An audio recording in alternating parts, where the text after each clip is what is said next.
Good morning everyone. Today onwards we are going to start second function of management, that is organizing.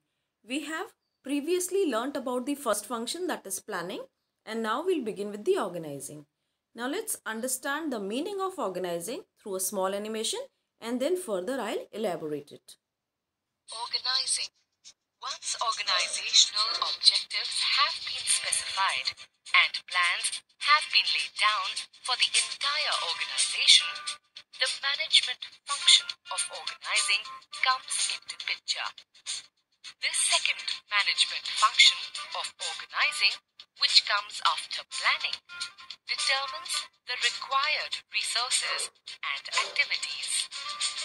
This function helps the managers to assign duties, allocate resources, and establish authority-responsibility relationship in their departments.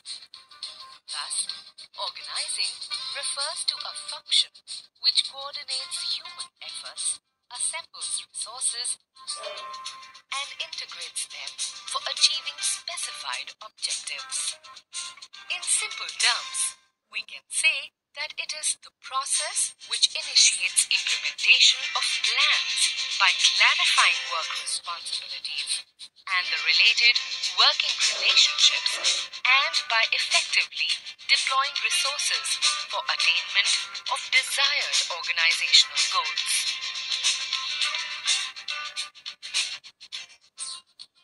Now let's understand what is the meaning of organizing.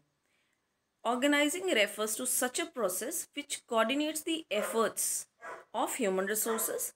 It assembles the physical resources and integrates them, that is, physical, financial, human resources are coordinated together, or we can say man, money, and material are coordinated together for achieving the specified objectives.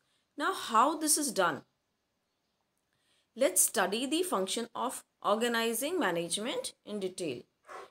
Organizing is a process that initiates the implementation of plans by clarifying the job positions and working relationships and effectively deploying resources for attainment of identified and desired goals.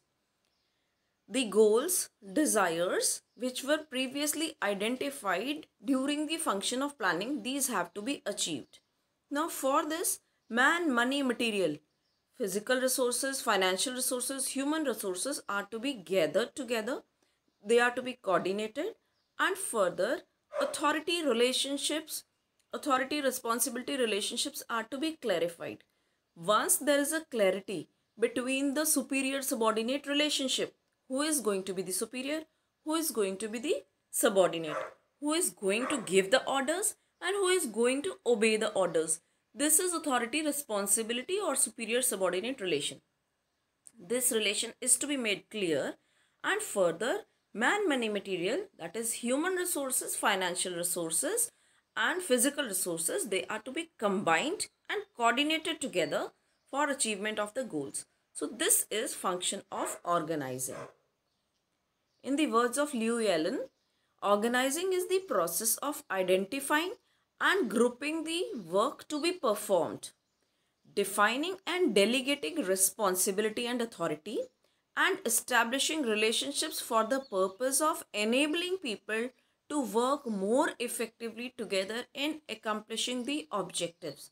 So work is to be performed, but who is going to give the work? That is, who is going to be the boss? Who is going to obey the orders? That is, who is going to be the subordinate? What work is to be performed? That will have to be identified.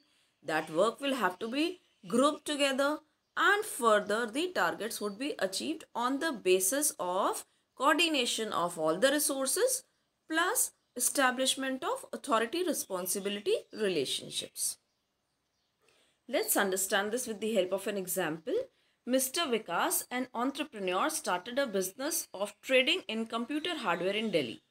He wanted a 20% return on his investment. Now this 20% return is the objective which was decided at the time of first function of management, that is planning. After making the required business plans, he identified various types of business activities. Now, once the target has been decided, once the first function is over, what he will have to do? He'll have to identify what all activities will have to be performed by him, such as sales, procurement or arrangement, storage of the products, transportation, etc. These are the activities which he identified, etc., that he had to undertake for execution of his plans. He took necessary decisions regarding the procurement and supply of orders, coordination of the supply orders with the procurement, storage, transportation functions, etc. These activities signified Vikas's effort of putting the resources in order. So just see, as flashed on your screen, just see this picture. What is Vikas doing? We can say Vikas performed organizing function of management to operate in his business. So this is the overall meaning of organizing. Further, you will understand it in a better manner when we learn about the process. Entire process combined together, all the 4 steps we'll learn in the next video. Entire process once combined together will help us to understand the meaning of organizing in a still better manner. Thank you.